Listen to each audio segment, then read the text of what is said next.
अस्सलाम वालेकुम।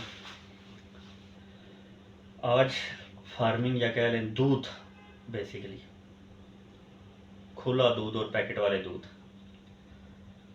की जो स्लोली लड़ाई बढ़ रही है उस बारे में बात करेंगे। खुले दूध के खिलाफ जो मुहिमें चल रही हैं ना, वो तो आप सब लोगों ने देखी होंगी। और पैकेट वाला दूध जो लोगों की नज़र में खालिस बना के बेचा जा रहा है, क्या वो खालिस है? इस बारे में आज बात करेंगे। अगर बात शुरू करें तो सबसे पहले शायद ग्वालों के दूध के बारे में बात कर लें। ग्वालों के दूध के बारे में ये बात है जनाब कि लोग बोलते हैं पानी मिला देते हैं। अब कुछ वीडियो द्वारा चल रहे होते हैं जी नकली दूध बनाया जा रहा है। देखिए, मैंने वीडियो पिछले दिनों में क्या कुछ मिक्स करके उन्होंने दूध बनाने का तरीका बताया, वो पानी से ही दूध बना रहे हैं। गलत बात है, कोई शक नहीं, मैं उसको डिफेंड नहीं करता, लेकिन ग्वालों का दूध 100 में से 10 लोग पास नहीं करते होंगे, जबकि जो दूध पैकेटों में फरोख्त हो रहा है, अगर वो इंडिपेंडेंट ज़राए चेक करें तो कोई भी दूध पास नहीं है। हाँ, उनके पास सब चीज़ें मौजूद ज़रूर है, ये आप ज़रूर कह सकते हैं, सर्टिफिकेट्स हैं उनके पास। अभी ये सूरत हाल है कि उनके मुकाबले में खुला दूध बिक रहा है, ज़्यादा तादाद में खुला दूध बिक रहा है, फिर भी वो मिलावट करने से बाज नहीं आ रहे। और अगर उन्हें खुली आज़ादी दे दी गई तो फिर क्या हाल होगा, ये आप सोच लें। अभी तो उनका कंपटीटर मौजूद है ना, खुला दूध का कंपटीटर मौजूद है, उसके बावजूद उनके दूध में मिलावट की जाती है। अगर पूरी डिटेल्स बताऊं ना, पूरी डिटेल्स, तो शायद घंटा लग जाए, और वो बहुत ज़्यादा टेक्निकलिटीज़ है। 4 चीज़ें बताऊंगा, सिर्फ 4 चीज़ों की डिटेल ही बताऊंगा, ज़्यादा डिटेल नहीं बताने होंगे। 4 किस्म के केमिकल जो इंतहाई ज़्यादा ख़तरनाक है और दूध में यूज़ होते हैं। दूध को लंबे अरसे तक जो प्रिजर्व करना होता है या सेफ रखना होता है, उसके लिए एक केमिकल यूज़ होता है, फार्मिलन। वो बहुत ज़्यादा लंबे अरसे तक दूध को कह लें कि ख़राब होने से बचा सकता है।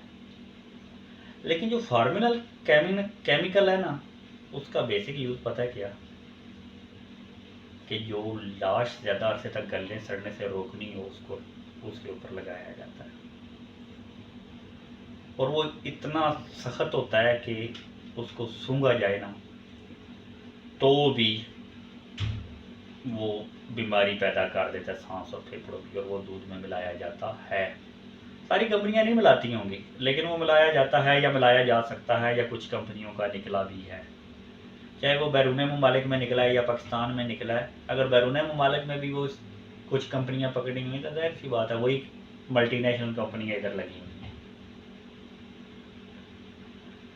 दूसरे नंबर पे आ जाए, दूध को गाढ़ा करने के लिए यूरिया मिलाया जाता है, और यूरिया वो चीज़ है कि जिसको खेतों में भी डालने से कुछ जो हेल्थ न्यूट्रिशन है वो मना करते हैं कि यार इसकी बेशक खेत में डालने से फसल बढ़ता है, कुदरती तौर पर फसल उगती है, वो डायरेक्ट मिक्स नहीं किया जाता फसल में, फिर भी यूरिया नुकसानदेह होता है, लेकिन वो इस्तेमाल किया जा रहा है।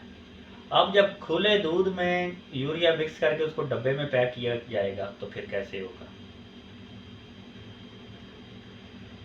अब प्रोटीन की मिकदार ज़्यादा होती है, कि प्रोटीन प्लस भी बोला जाता है, कि प्रोटीन एडिड प्रोटीन लिखा होता है कुछ दूधों में। कुदरत ने जो दूध में प्रोटीन दी है वो कैसे ज़ाया हो सकती है, और वही बेस्ट है। अब 1 लीटर दूध को जब 5-10 लीटर पानी डाल के उसका बिल्कुल लस्सी बना दी जाएगी तो उसका प्रोटीन लेवल कम हो जाएगा। अब उस प्रोटीन लेवल को बराबर करने के लिए मेलामाइन एक केमिकल है जो मिलाया जाता है। पहले फार्मूलन जो उसको सेव करने के लिए था, और मेलामाइन जो उसके लिए प्रोटीन की मिकदार बढ़ाने के लिए। अब आप देखें कि प्रोटीन केमिकल के ज़रिए दिया जा रहा है, ज़हर है वो जनाब।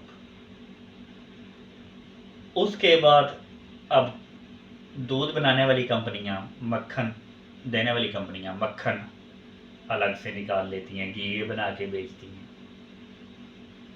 अब आपके कहने का मतलब ये है कि वो जो लस्सी सी बचती है मक्खन निकालने के बाद या जो भी निकालने के बाद, तो वो फेंक देते हैं होंगे? नहीं, चिकनाई की मिकदार को बढ़ाने के लिए कास्टिक सोडा मिलाया जाता है। और बैरून ममालिक में, पाकिस्तान में तो पकड़ा ही नहीं जाता, रिश्वतें ही चलती हैं। लेकिन ये है कि 2 साल पहले कोई सख्त ऑफिसर आए थे तो उन्होंने सब के दूध चेक किए थे, तो किसी का दूध भी पास नहीं हुआ था। इवन के नेस्ले का दूध भी फेल हो गया था। लेकिन वो खबर इस तरह चल ना सकी। हाँ, कुछ यूट्यूबर्स वगैरह ने डाली, मैंने भी वो फीचर सुना, लेकिन वो खबर कोई दबा दिया गया, कोई भी दूध। और दूसरे नंबर पे हम लोग जो पाकिस्तान में बिक रहा है टी वाइटनर। टी वाइटनर सिर्फ कलर है, दूध है ही नहीं है, लोग वो भी ले रहे हैं। बात यह है कि अभी मुकाबला है, मैं दोबारा वो बात रहूंगा, अभी ग्वालों के साथ मुकाबला है। लेकिन इधर एक और छोटी सी मिसाल दूंगा कि 200 रुपये लीटर मेरा ख्याल दूध चला गया है, फिर मुझे कितना याद, रेट याद भी नहीं है, मैं रात में आया हूँ, अर्सा हो गया। लेकिन 60 से 70 रुपये लीटर ग्वालों से दूध लिया जाता है। खैर वो उनको सेटअप लगा के देती है, इस मामले में कोई शक नहीं। अगर आपके पास गाय कमती है या भैंस कमती है तो वो आपको एक सेटअप लगा के देते हैं, 2-3 लाख का वो सेटअप लगता है, ठीक है, उसका कॉन्ट्रैक्ट होता है, आप दूध इकट्ठा करते रहते हैं और वो ले जाते हैं। अब जो ये जिन ट्रकों में आता है, क्या उनको जंग वगैरह नहीं लगता? वो प्रोसीड होता है, पाइपों में होता है जी, सेफ्टी है बहुत ज़्यादा है, कभी कोई लीकेज वगैरह भी होती है ना, मशीनरी है, दूध में कोई चीज़ मिक्स हो जाती होगी, तो क्या कंपनियां वो दूध गिरा देती होंगी? ये लोग जो कंपनियों में काम करते हैं वो बेहतर बता सकते हैं। लेकिन जो दूध में चीज़ें मिलावट की जाती है उसका बताया। तो जनाब ये जो पैकेटों में दूध मिलता है इससे बचे। हाँ, ग्वाले से भी जो लेना तस्दीक शुदा ग्वालों से ले, लेकिन पैकेट वाला तो निरा ही ज़हर है, उससे बचे। अल्लाह सबका आमीन। नासिर कोई बात बुरी लगी हो तो जज़ाकल्लाह खैर। अल्लाह हाफिज़।